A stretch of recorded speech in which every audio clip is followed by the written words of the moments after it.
outro direito que eu queria falar para vocês, que é um dos mais importantes e que o farmacêutico ele tem que ter esse direito bem em mente, o artigo 4º ele diz que o farmacêutico ele pode se recusar a exercer a profissão tanto em instituições públicas ou privadas quando não houverem condições de trabalho para ele. Por exemplo, né, a gente está vivendo aí a questão relacionada ao coronavírus e a gente tem visto que tem diversos colegas que estão trabalhando no campo e às vezes o campo, até mesmo por causa da questão da disponibilidade de materiais como EPIs, por exemplo, né, eu tenho visto aí nos hospitais alguns colegas que reclamam e ficam faltando luvas ou ficam faltando máscara para que eles possam exercer a profissão.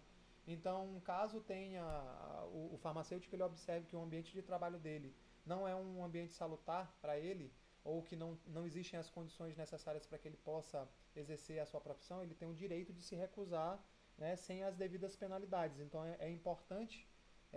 Uma das coisas que eu vou falar para vocês que é muito importante nas questões relacionadas a esse direito sempre que for observado essa questão de que o ambiente ele não é adequado para o trabalho, nunca falem de boca, sempre façam um documento apontando para os gestores do local onde vocês estão exercendo a profissão e apontando quais são as condições que são as necessárias.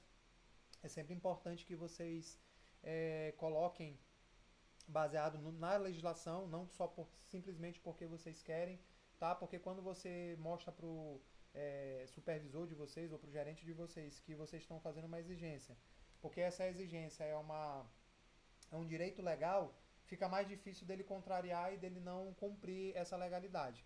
No caso de vocês exercerem a profissão e o exercício da profissão ele for comprometido, por exemplo, o ambiente ele puder comprometer a integridade física, moral ou psicológica de vocês, vocês podem se recusar.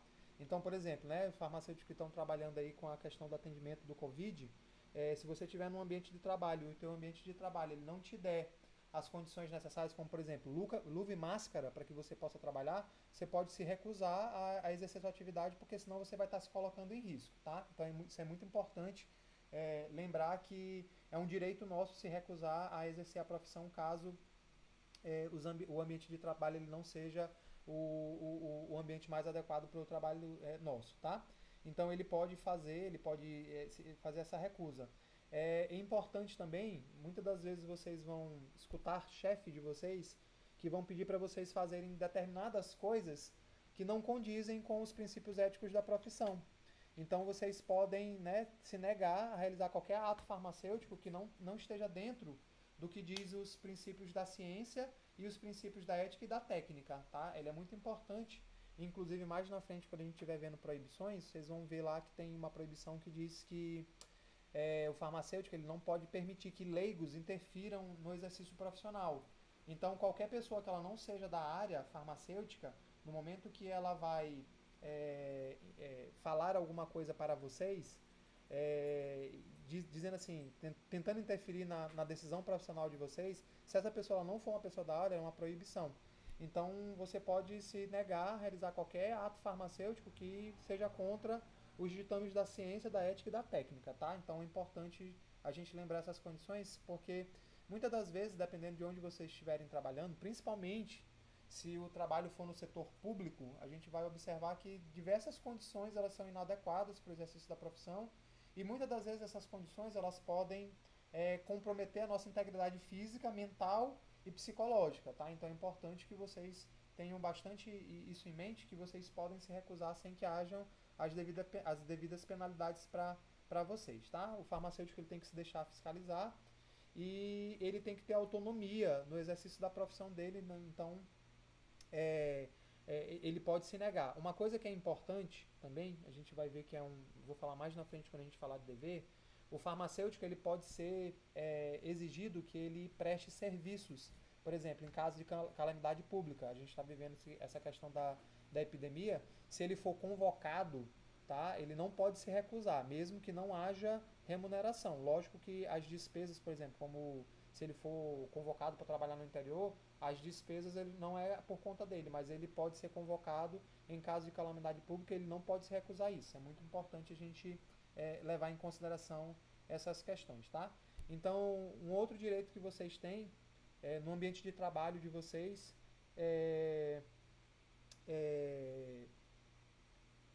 só fazer uma consideração que a Ana Maria ela disse assim, né? Interessante, pensava que iria ser algo como um abandono de trabalho se eu me recusar. Não, Ana. É muito importante, como eu falei para vocês, vocês simplesmente não podem sair do ambiente de trabalho sem fazer a justificativa, tá? Então, tanto que vai ser um dever mais na frente, é legal que esses direitos eles vão estar bem em consonância com os nossos deveres. Então vocês vão perceber lá na frente o que, é que você não pode fazer.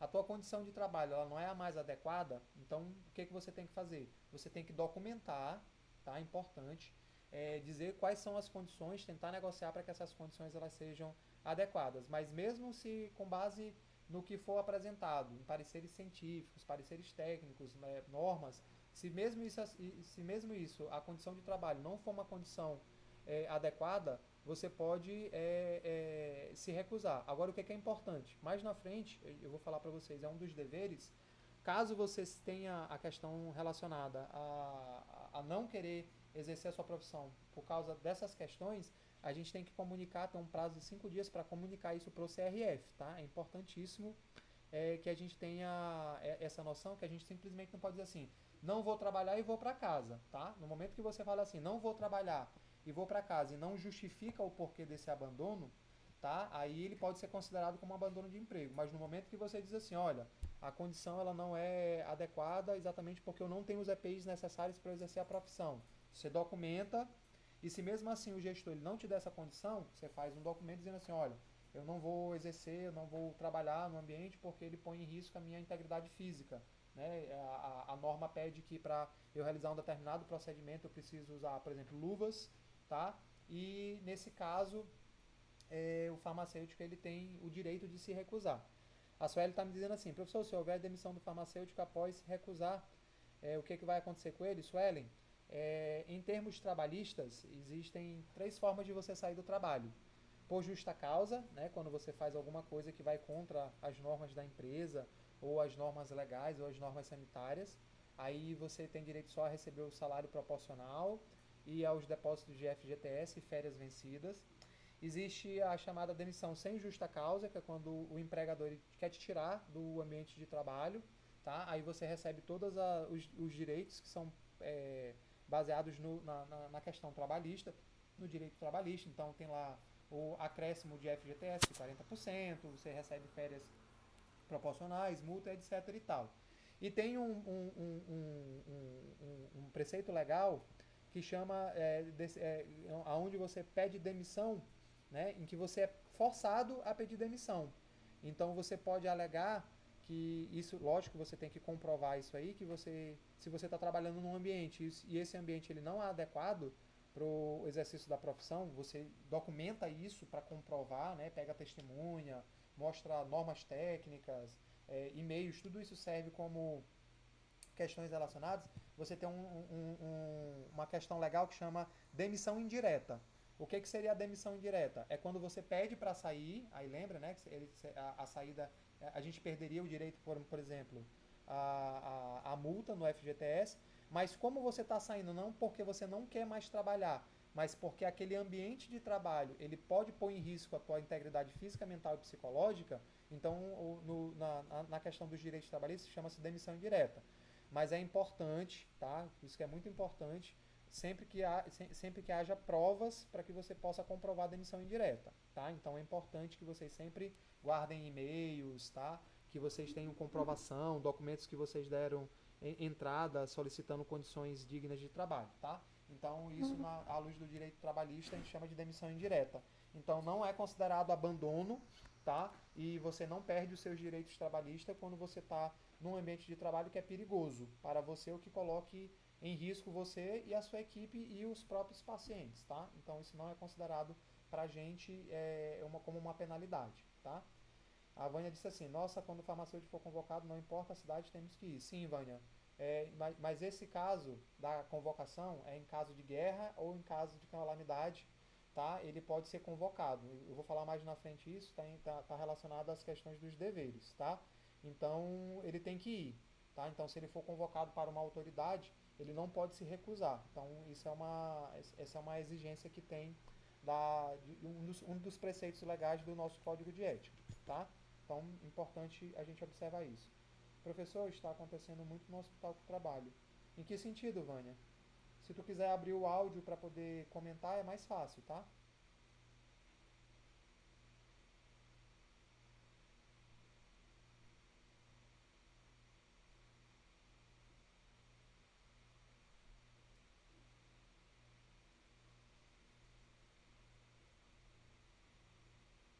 A pandemia está mexendo com o psicológico de muitos profissionais de saúde. Ah, mas espera aí, calma. Ó, existe uma diferença, vamos lá, tá?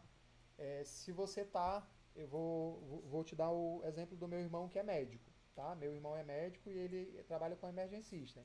E ele tem uma filha transplantada, tá? Minha sobrinha, quando ela nasceu, ela teve hepatite neonatal, então ela precisou fazer um transplante de fígado. E meu irmão não pode se recusar a ir trabalhar. A questão relacionada ao psicológico, ela não seria um motivo, exatamente por causa da questão da pandemia. Preste bem atenção, tá? Não é o ambiente de trabalho que está fazendo com que você se coloque em risco. Por isso que o profissional, independente de qual profissional seja, o profissional da saúde, ele é treinado, ele tem perícia para poder fazer tomar as atitudes necessárias sem que ele se ponha em Professor, risco. boa noite. Boa noite. É, depois dessa pandemia, a maioria dos profissionais estão ficando depressivos, então eles estão pedindo demissão, entendeu? Aham. Por várias causas. É, faz 3 dias que um técnico de enfermagem, ele chegava Você todos agora os está dias mudo. chorando porque a filha dele é pequena, então ele não tinha mais condições psicológicas para trabalhar, então ele pediu demissão para sair do Você serviço, não está entendeu? mais Tudo mudo. por causa da pandemia que está acontecendo. Sim, mas percebe que ele está pedindo demissão por uma questão psicológica dele, não por causa do ambiente de trabalho, tá? Então é importante a gente levar isso em consideração, porque isso não seria considerado em termos de justiça como uma demissão indireta. Não é o ambiente de trabalho, Uhum, tipo assim, se ele justificar que ele está saindo do trabalho porque ele não tem condições de trabalho, por exemplo, ele está trabalhando sem EPI, então tem chance dele se contaminar, aí ok, mas se ele tem medo, se ele tem a questão relacionada, como você falou, né? A questão relacionada uhum, ao psicológico, aí ele não é uma condição que seria. Ele não poderia se recusar a exercer essa questão. Tem muita questão relacionada ao direito que vai depender de como o juiz interpreta, mas ao que eu conheço, isso não seria considerado uma demissão indireta, entendeu? Todos nós estamos com medo. Por exemplo, eu trabalho no LACEN, que é o centro de triagem de coronavírus, e eu tomo os uhum. cuidados que são necessários, entendeu? Exatamente para evitar que eu tenha contato ou me contamine ou contamine a minha família. Tá? Por exemplo, eu tenho uma mãe que é hipertensa, tem 77 anos, e ela seria, no caso, né, a pessoa que teria os impactos seriam maiores para ela. Tá? Mas nem por isso eu posso me recusar, uma vez que no meu ambiente de trabalho eu tenho as condições necessárias para me proteger. Tá? Então é importante que a gente leve em consideração isso, o direito à recusa. Tá? Então, se Ok, o ambiente de trabalho coloca ele em risco, aí ele pode alegar isso. Agora, se são questões dele, ele está com medo de como que ele vai exercer a questão dele contaminar a filha, aí não é considerado, tá, para ele como um direito de recusa, tá bom? ok. Karen, lançaram o filme Pandemia na Netflix, é um filme que mexe com o psicológico da pessoa. Sim, é bem interessante, né, vocês observarem. Agora é aquela questão, assim, eu sempre converso com as pessoas, tem muitos profissionais, muitos colegas, mesmo familiares, amigos, o que a gente tem que ter cuidado, né? O terror e o medo, ele não pode, nesse momento, muitos fatores, tanto pessoas, quanto ambientes, quanto notícias falsas, elas vão tentar instaurar o caos. Então, por isso que é necessário que, lembra que as outras pessoas, elas dependem da gente. Nós somos os profissionais de linha de frente. Os farmacêuticos, os médicos, os enfermeiros, os técnicos, em geral, nós somos os profissionais de linha de frente. E sem nós, a sociedade ela ficaria, né, à mercê de todas as consequências do não controle dessa doença. Então é por isso que é muito importante a gente ter, nesse momento, a gente ser forte, porque a gente tem que proteger também as outras pessoas que são mais vulneráveis. Entendeu? Então é muito importante que a gente tenha essa questão relacionada ao nosso exercício profissional, tá? A Suelen disse aqui, professor, se o farmacêutico não se recusar a trabalhar em um ambiente que apresente risco. O que acontece com esse profissional? Aí, Suelen, lá no dever, a gente vai, quando eu estiver falando de dever, você vai entender isso melhor. Mas, por exemplo, aqui no próprio direito, né, nos próprios direitos, se a gente for ver a questão do artigo que fala sobre a exigência de que outros profissionais cumpram as questões legais, você está se colocando em risco. Aí a gente mais na frente a gente vai ver um termo que a gente chama de imperícia, imprudência e negligência, tá? Trabalhar em um ambiente que é risco para você, que não é adequado para o seu trabalho, aí você vai estar né, se colocando em risco e isso é chamado de negligência, quando a gente trabalha num ambiente tá, em que a gente não observa os padrões de segurança ou aos procedimentos de segurança. Então, o próprio profissional está se colocando em risco no ambiente dele, então o fato dele não se recusar, ele se coloca em risco. Então, por exemplo, né, mais na frente, se ele tiver uma contaminação, acontecer alguma coisa com ele, isso pode ir contra ele. Então é importante que a gente leve em consideração isso. É muito importante, vocês vão ver mais na frente que tem um dever, que é a exigência do cumprimento das questões sanitárias. Se você está lá trabalhando num local que não é adequado para o teu ambiente de trabalho e você né, não faz nada, lembra que princípio seria esse? Por exemplo, se eu estivesse falando para vocês lá, quando a gente viu nos princípios fundamentais, o fato de eu saber que meu ambiente de trabalho me traz risco, eu não sigo os procedimentos de segurança ou os procedimentos adequados para o exercício da profissão, mesmo assim eu sei que é um risco e não me recuso, que princípio é esse que a gente estaria transgredindo? Que princípio fundamental seria esse? Quem pode me responder aí? Pode responder no áudio ou pode responder no chat? Você agora está mudo.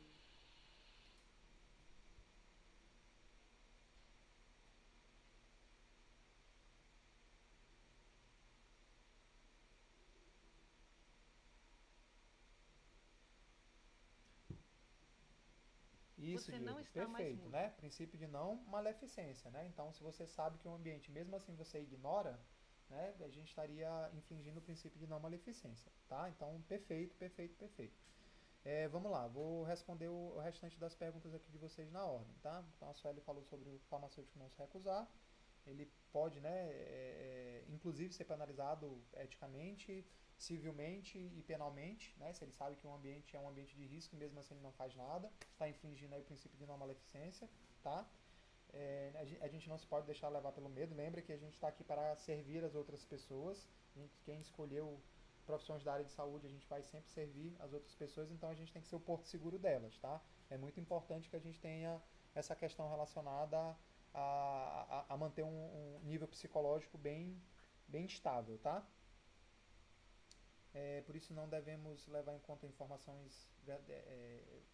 levar em consideração as informações verdadeiras. Mais na frente a gente vai ver as questões relacionadas, né, às proibições de não vincular notícias falsas ou estudos científicos não verdadeiros. A gente vai ver que isso é uma proibição, tá?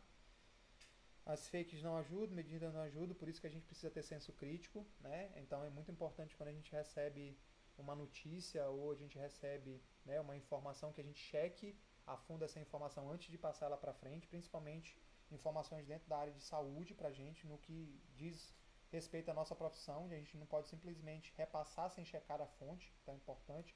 Por isso que eu sempre falo, quando vocês tiverem dúvidas sobre alguma coisa relacionada ao exercício da profissão, sempre consultem os órgãos oficiais, né? Ministério da Saúde, Organização Mundial da Saúde, Anvisa. Então lá vocês vão ter as informações que são verdadeiras. Pegar informações de blog, de Instagram, de pessoas, mesmo que a pessoa seja um doutor, etc e tal, tem muita gente que planta fake news ou que explica coisas de forma errônea. Então tenham bastante cuidado com isso, tá? Bota todo mundo numa barreira cheia de dúvidas e medos, sim, a gente tem que se cuidar, já comentamos. Acho que quando as visitas sanitárias chegam, eles é chamada a atenção, sim. Aí, vamos lá, expectativa e realidade, né? Quando a vigilância sanitária chegasse, ele deveria apontar as falhas. Realidade, muitas pessoas escondem e acabam criando um ambiente fake, tá? A vigilância sanitária chega para fiscalizar, aí eles dão uma maquiada no ambiente. Aí a vigilância diz assim, não, esse ambiente aqui não tem problema. mas o exercício profissional é totalmente o contrário. Então, às vezes, o próprio profissional, né, ele cria um ambiente fake que ele mesmo está se colocando em risco. Professor, quando você trabalha em um ambiente hospitalar, é obrigado a ganhar insalubridade? Vânia, vai depender do tipo de risco ao qual você está submetido, tá? Então, a medicina do trabalho, ela classifica os ambientes de trabalho de acordo com o tipo de risco, tá? Então, tem risco físico, risco ergonômico, risco biológico, risco químico. Então, baseado no tipo de risco ao qual você está submetido, pode ser que você ganhe, né, seja um direito seu ganhar insalubridade. Vai depender muito do tipo de risco e se esse risco ele traz algum dano ou pode trazer algum dano para a saúde, tá? Benjamin, professor, há alguns dias algumas farmácias estavam cobrando um preço abusivo pelo álcool gel em que medida isso fere a legislação. Completamente, né? Princípio de beneficência e princípio de fialdade, Benjamin. Lembra que a gente não pode, né, deixar, por exemplo, tem muita gente que está usufruindo da situação para poder ter benefícios próprios financeiros. Por exemplo, né, aí são as questões que a gente tem relacionada à forma como a gente age. Tem países, por exemplo, nos Estados Unidos, quando começou a ter a questão, os Estados Unidos, a Suécia, quando se viu a demanda pela necessidade de álcool gel e máscara, as farmácias reduziram o preço, exatamente para que a população pudesse ter acesso a esses insumos, exatamente porque esses insumos eles são necessários para que a gente possa minimizar a chance de disseminar a doença. O Brasil, né, muitos profissionais fizeram o contrário, não todos, tem locais aí que teve farmácia que pegou, limitou a quantidade a ser vendida, exatamente para que todo mundo pudesse ter acesso, teve farmácia que segurou o preço, que não elevou o preço, então isso vai contra, tá? Aí tem as questões relacionadas ao direito civil e ao direito do consumidor, tá? Por isso que os PROCONs eles precisam ser ativados, inclusive eu fiz denúncia para o PROCON investigar. Minha irmã, né, em uma semana comprou um frasco de álcool gel de 500 ml por 12 reais. E na semana seguinte, quando ela foi comprar para a mamãe, o mesmo álcool gel, a mesma marca, a mesma quantidade, estava custando 27, ou seja, mais do que o dobro. Então é importante que a gente faça as denúncias, até porque é um direito nosso, né, e um dever comunicar infrações à legislação. Então é importante a gente levar isso em consideração, tá? Então a gente pode estar cometendo infrações tanto do ponto de vista ético, né, está quebrando o princípio de fialdade, como a gente também está quebrando preceitos que estão previstos lá no Código de Ética, perdão, no Código Civil e no Código de Defesa do Consumidor. É importante que a gente tenha isso em mente, porque se a gente fere a lei, né, a gente pode sofrer as penalidades previstas pela lei. Todas as farmácias tinham 5 dias para baixar o preço, eu levaria a multa. Isso, exatamente, né? Mesmo que você não tenha contato direto com o paciente, etc e tal. Álcool 18 e 25 reais. Isso que assim que acontece. Chega a ver, já cheguei a ver álcool gel quando aparecia de 35 também. 40, né? A população estava desesperada. É como eu digo para vocês, né? Muitas pessoas elas estão se aproveitando da crise exatamente para ganhar dinheiro. E elas não estão pensando no bem-estar da população. Então elas estão indo contra, né, os preceitos éticos. E principalmente a gente profissional tem que ter bastante cuidado com isso. Como eu disse para vocês, né, países como os Estados Unidos, como Suécia, quando eles viram essa necessidade que a população teve, eles fizeram foi baixar o preço desses insumos, exatamente porque ali eles não estavam preocupados em ganhar dinheiro. Eles estavam preocupados exatamente em proteger a população. Tá? Então é importante fazer isso. Jéssica, mas a gente também não pode só visualizar as experiências ruins, tá? Existem também experiências positivas em que teve farmácia que segurou, teve farmácia que quando viu que ia começar a questão da histeria, de muita gente querendo comprar quantidades muito grandes para estocar, eles limitaram exatamente para garantir o direito de universalidade, para que todos tivessem a possibilidade de comprar o insumo e assim sucessivamente, tá? Não, o Brasil não é de todo ruim não, tem gente que age de forma ética também. Muito pior, os vendedores estavam vendendo pequenas quantidades de álcool gel, rótulo, nota fiscal por até R$ 60. Pois é, tem essas questões relacionadas, né, que é o princípio de fialdade. Alguns profissionais apresentam um ambiente fake durante a visita da vigilância sanitária. Qual a penalidade, professor?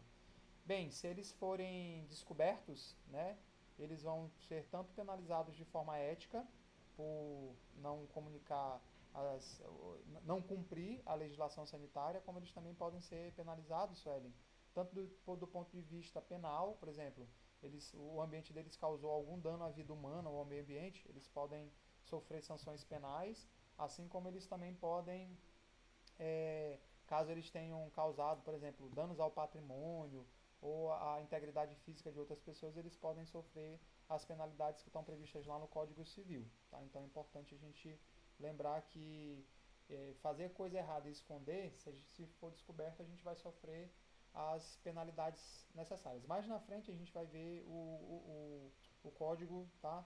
Que fala exatamente sobre as penalidades quando a gente faz as infrações penais. Tá? As penalidades elas podem ir desde uma advertência verbal, quando é uma infração simples, até cassar o direito de registro e de exercício da profissão. Tá? Então você é expulso do quadro do CRF se houver a exigência de você ter o título de farmacêutico, você não pode mais exercer essa profissão no Brasil. Então é importante a gente lembrar isso, que toda ação nossa ela gera uma consequência, e se essa ação nossa ferir uma legislação, a gente vai ter as penalidades previstas na legislação. Então é importante a gente levar isso em consideração, tá?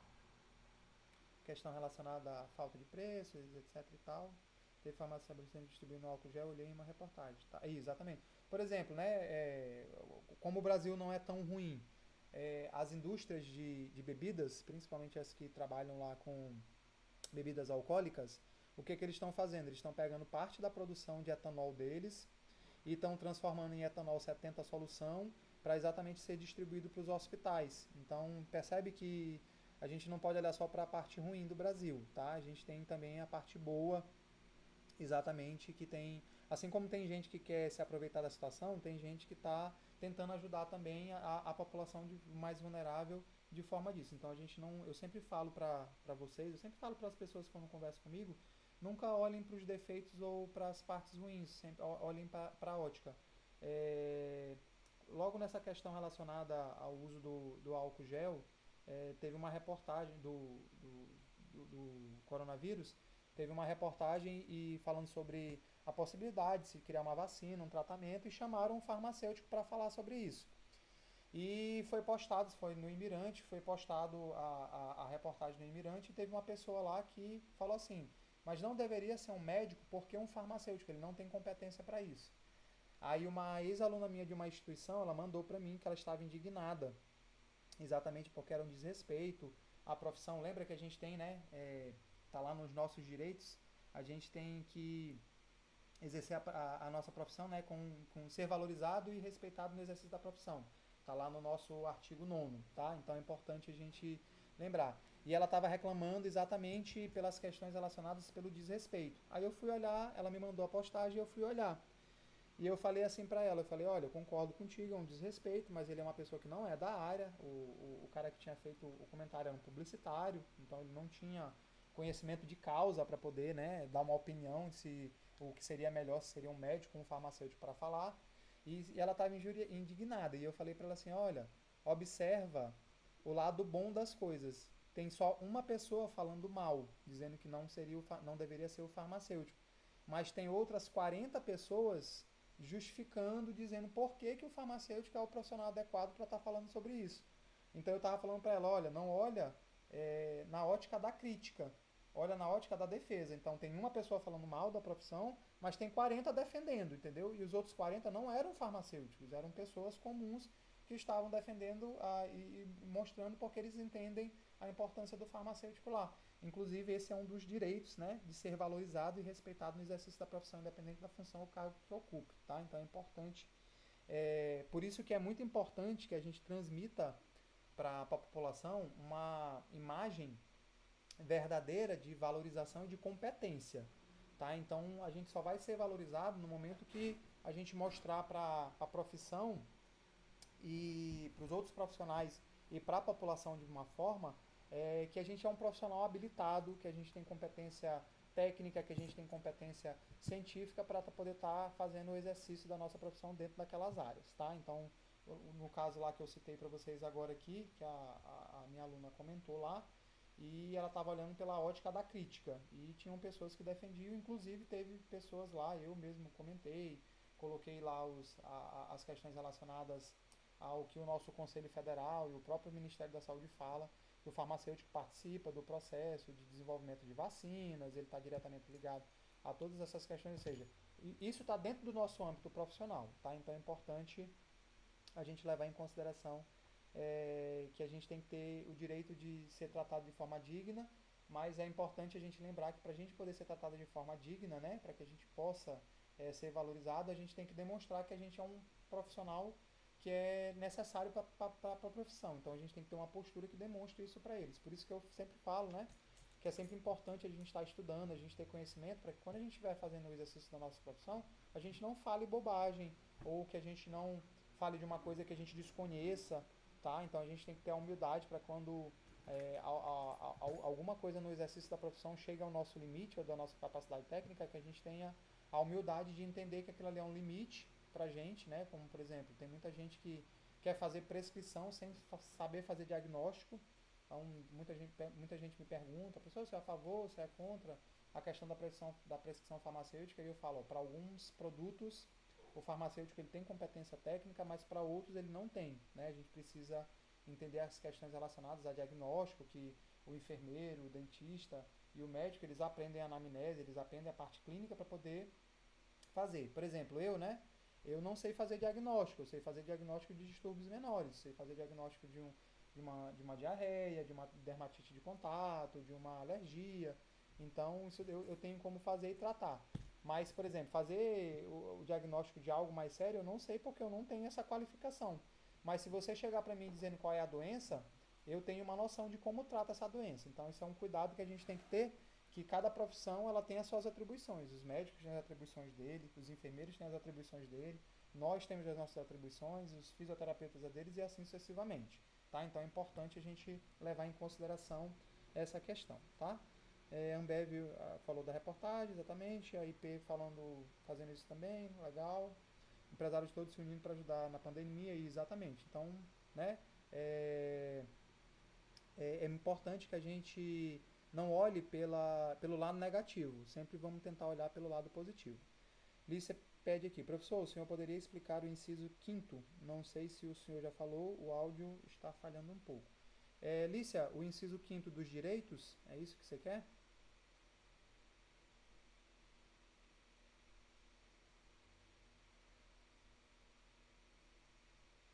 Eu falei antes exatamente que, né, a questão relacionada a opor-se a exercer a profissão ou suspender a sua atividade em instituição pública ou privada sem remuneração ou condições de trabalho digna, né? Inclusive eu comentei anteriormente, tá? Eu falei lá que se o teu ambiente de trabalho ele não é adequado, você pode se opor a exercer a profissão e isso não caracterizaria um abandono de trabalho, se você não quiser exercer a profissão porque o ambiente ele não é adequado ou coloca em risco a integridade física, mental e psicológica, tanto de você quanto da equipe, tá?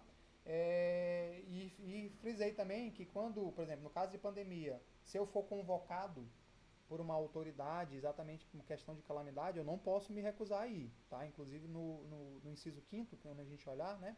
Ele diz assim, ó, vou ler aqui, vou abrir aqui para vocês poderem ler. Inciso 5º. Opor-se a exercer a profissão ou suspender a sua atividade em instituição pública ou privada, sem remuneração ou condições dignas de trabalho. Então, se você não tiver uma condição digna ou você não receber a remuneração adequada, você pode se opor a exercer a profissão nesse estabelecimento, seja ele o estabelecimento público ou seja ele o estabelecimento privado.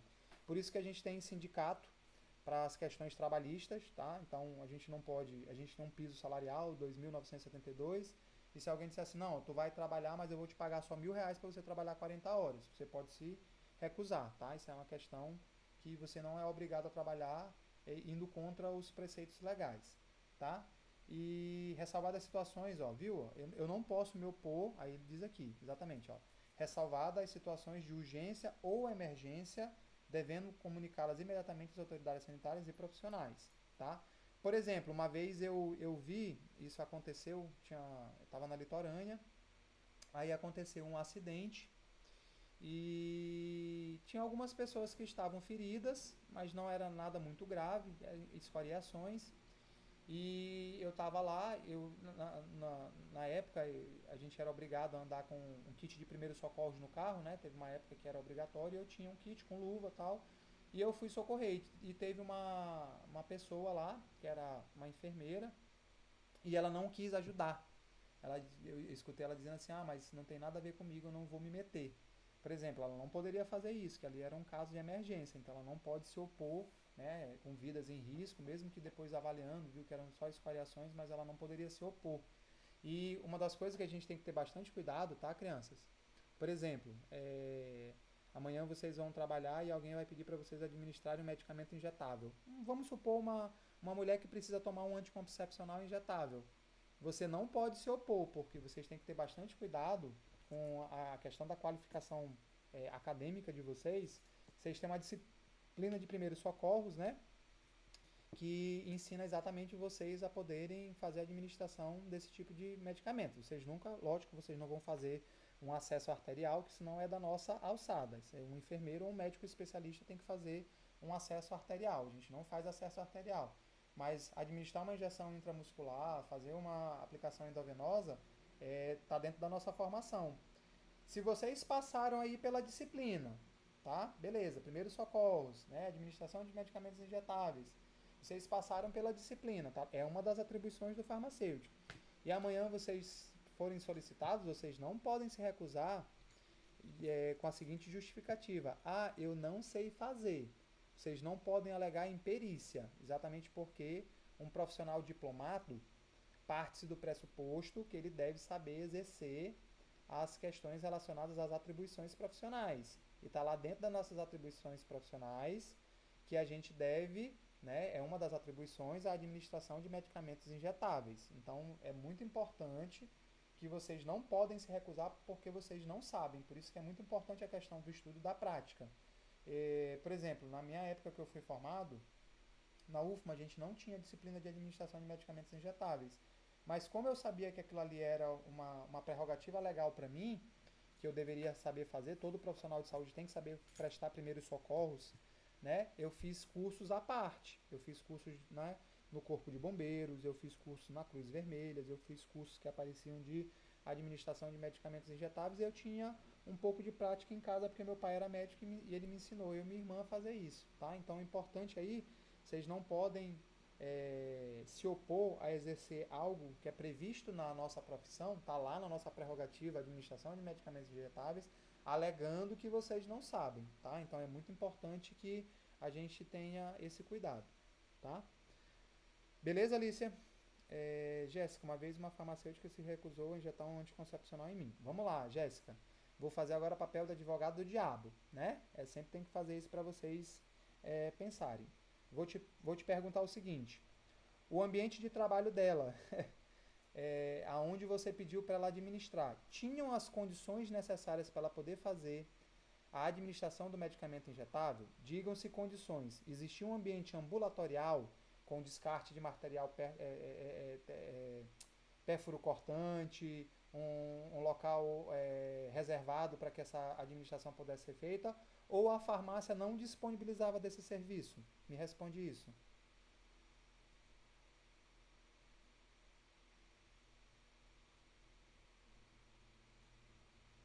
Vocês podem usar o áudio de vocês, tá, crianças, para poder falar.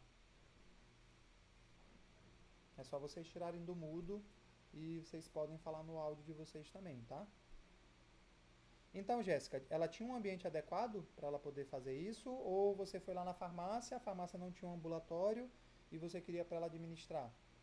E ela se recusou exatamente porque, por exemplo, lembra aí o que eu acabei de falar para você, né? Negar-se a realizar atos ou opor-se a exercer essa profissão, tá? Sim, já fui lá e uma outra... Mas vamos lá, calma aí. Vê bem o que eu estou te perguntando.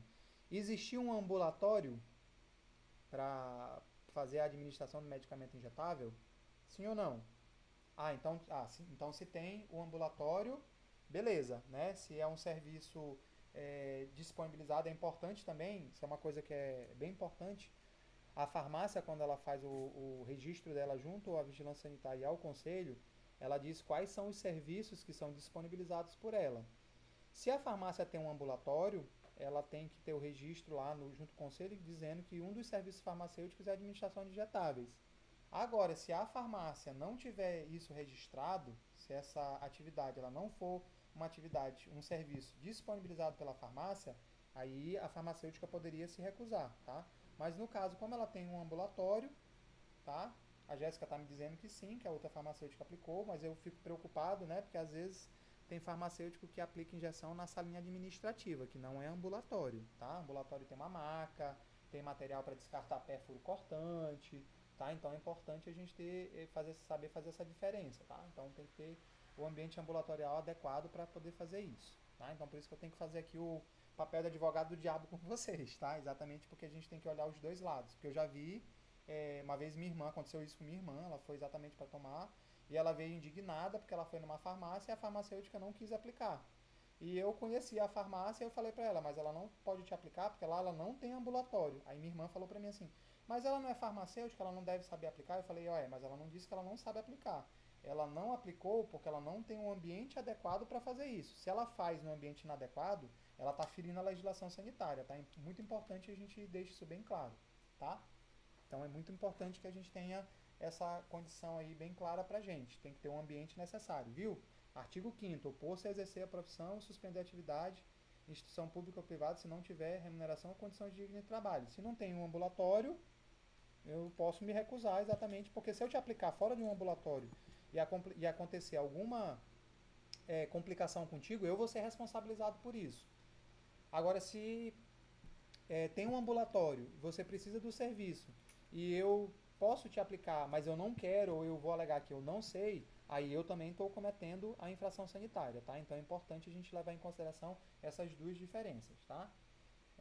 Já aconteceu isso em outra farmácia, até uma estudante que me aplicou. Cuidado que estudante não pode aplicar sem a devida supervisão, tá? A não ser que ele seja habilitado, como por exemplo, tem estudante que é técnico em enfermagem ou é técnico em farmácia. Aí pode. Mas cuidado vocês quando vocês estiverem no estágio, vocês só podem fazer a administração se vocês estiverem sob a supervisão do profissional, tá? Então é importante vocês levarem isso em consideração, porque tem muita coisa errada que é feita no ambiente de trabalho e as pessoas acham que é certo, tá? Então tenham bastante cuidado com isso, beleza? Então a gente viu, né, exercer a sua profissão com autonomia, então ele tem que demonstrar competência técnica para que ele possa exercer e garantir a autonomia na recusa ou na realização das atividades. Ele tem que se recusar, ele tem que ter essa noção do que é lícito, do que é ilícito, exatamente, para que ele não infrinja, né, para que a gente não infrinja nenhum artigo ou nenhuma legislação sanitária ou civil ou penal. Por isso que é muito importante que a gente conheça a legislação, tá? Então a gente tem que ter bastante cuidado com isso, por isso que é importante sempre que a gente esteja estudando legislação para a gente saber o que a gente pode e o que a gente não pode fazer. Porque tem muita gente aí fora fazendo coisas que não se pode fazer e fazendo achando que está fazendo certo, tá? No caso de não ter ambulatório, quem seria penalizado? Ninguém, Leude. A farmácia ela registra os serviços que ela está disponibilizando ao público. Se ela não tem uma estrutura e ela não registra o serviço de administração de medicamentos injetáveis, ela não pode ser penalizada. Tipo assim, é só fazer uma analogia. Você vai numa loja de roupas, é obrigada essa loja a ter calça? Não, a loja pode vender só camisa, tá? Então você não vai ser penalizado porque a loja não tem calça ou porque a loja não tem sapato, é a mesma coisa. A penalização é tipo assim, eu tenho o serviço está lá registrado dizendo que eu posso fazer o serviço e eu me recusar a fazer porque eu não sei. Aí você pode ser penalizado eticamente, tá? Então não tem a questão de alegar imperícia, tá? Que é quando eu digo não sei, eu estou alegando imperícia, estou dizendo que eu não aprendi sendo que você é um profissional diplomado. Agora, se você não tem um ambiente adequado para isso, aí se você faz, você também está infringindo a legislação, tá? É importante então a gente ter noção do que a gente está fazendo. Por isso que é muito importante a gente conhecer o que a gente pode e o que a gente não pode fazer. Quem diz isso pra gente são as normas. Por isso que quando chega alguém para me questionar alguma coisa, eu sempre tenho a justificativa de eu faço porque está na norma, eu não faço porque está na norma. Eu nunca me recusei ou me propus a fazer algo porque eu achava que eu tinha que fazer, né? Eu sempre tive bastante cuidado de fazer o exercício da minha profissão exatamente baseado no que a norma diz. Então, se a norma diz que eu posso fazer tal coisa, eu faço.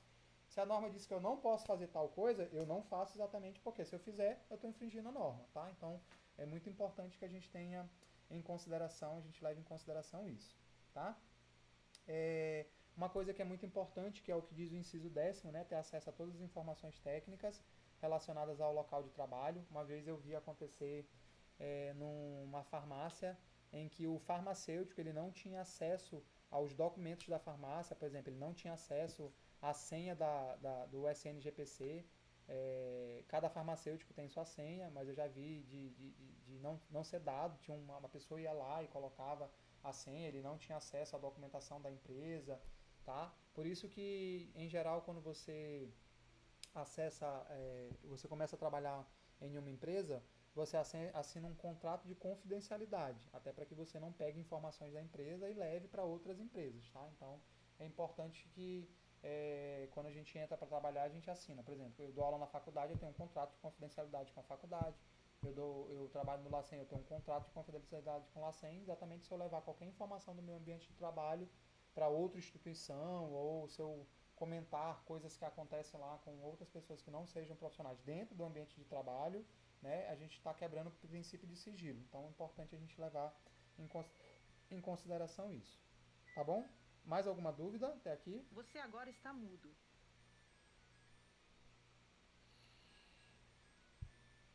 Você não está mais mudo. Vou só tomar uma água aqui enquanto vocês digitam, tá? Só um minutinho.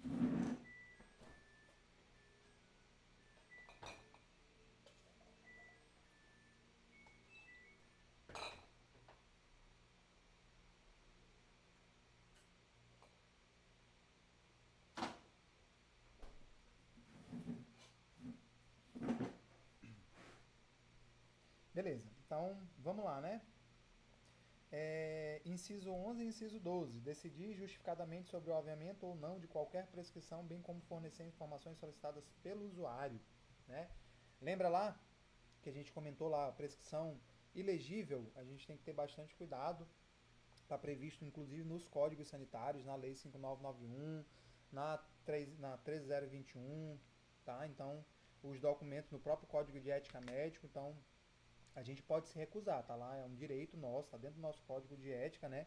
Se a gente julgar a questão, se a gente tiver dificuldade de leitura, não está legível, se a gente julgar que aquela prescrição ela não é segura ou ela não está adequada para o paciente, cuidado que antes de decidir, foi o caso que a gente comentou em sala de aula, colírio pode sim por via oral, né? Porque é colírio olho, então antes de vocês tomarem uma decisão de fazer ou não fazer, se baseiem no que dizem as normas técnicas e científicas, tá? Então é muito importante para vocês não fazerem da cabeça de vocês e depois serem penalizados. Então é muito importante a gente ter essa questão em mente, tá?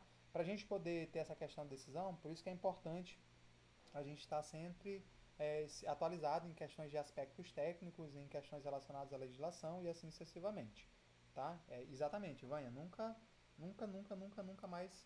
Para tudo que está relacionado a medicamento, sempre tem um depende. Então, por isso que é muito importante. Lógico que existem erros, tá? É muito importante a gente levar em consideração isso. Tem profissional que erra a prescrição, tá? Então, quando você detectar que aquilo ali de fato é um erro, não pode, mas porque o médico mandou, eu vou fazer que está certo. Não, princípio de não maleficência, tá?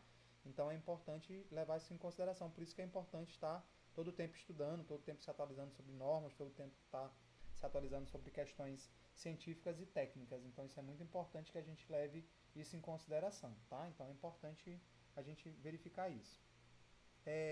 Inciso 12, né, não ser limitado por disposição estatutária ou regimental do estabelecimento farmacêutico, tampouco instituição pública ou privada, na escolha dos meios cientificamente reconhecidos a serem utilizados no exercício da profissão, tá? Então, eu vou contar uma coisa, por exemplo, na década de 80, a Associação dos Médicos Americanos, dos farmacêuticos americanos, eles proibiram que o farmacêutico ele comentasse o teor de uma prescrição com os pacientes. Então, por exemplo, se o médico prescrevesse lá um medicamento para câncer, uma suposição, né? E o paciente ele quisesse tirar dúvidas para que aquela questão do tratamento, como que funciona, o farmacêutico ele não podia fazer isso. Acontece isso muito em alguns interiores aqui do Brasil, tá? Então, isso é uma das coisas que a gente tem que levar em consideração, que a gente não pode ser limitado porque o prefeito não quer que eu faça, porque o gerente não quer que eu faça. Então, Se está dentro da minha competência técnica, por isso que eu tenho que saber quais são as minhas atribuições no exercício da profissão, tá? Eu não posso ser limitado por um estatuto ou por um regimento de um estabelecimento de que eu não posso fazer aquilo. Por exemplo, se o meu hospital, vamos supor que eu seja um farmacêutico hospitalar, tem um ambulatório e o hospital ele não pode me proibir, eu farmacêutico, de, se necessário for, administrar um medicamento injetável. Por exemplo, um enfermeiro não está lá, ele não pode me impedir isso, exatamente porque isso faz parte da minha atribuição profissional, tá? Vocês entenderam essa questão lá? A gente não pode ter limitação, tá, das questões relacionadas ao exercício da nossa profissão, tá? Tudo que for de competência técnica pra gente. Beleza? Ó, a gente encerrou aqui os direitos, tá? Então a gente falou os 12 incisos que estão relacionados ao direito, nós incluímos. A gente vai encerrar por aqui, já são 10 horas da noite. E na próxima aula a gente vai falar sobre os deveres. Como são muitos deveres, tá? A gente tem aí... a gente tem 16 e tem mais 2 artigos relacionados, né, aos deveres. Eu vou fazer um resumo, tá? E vou comentar com vocês sobre os principais, tá? Então, as questões dos deveres eu vou selecionar para vocês os principais. Mapa mental, Karen, ainda pode enviar? Karen, pode, tá? Vai enviar com atraso, mas não tem problema não. Manda lá no sala de aula. Vou ser bonzinho com vocês, mas envia ainda hoje, tá?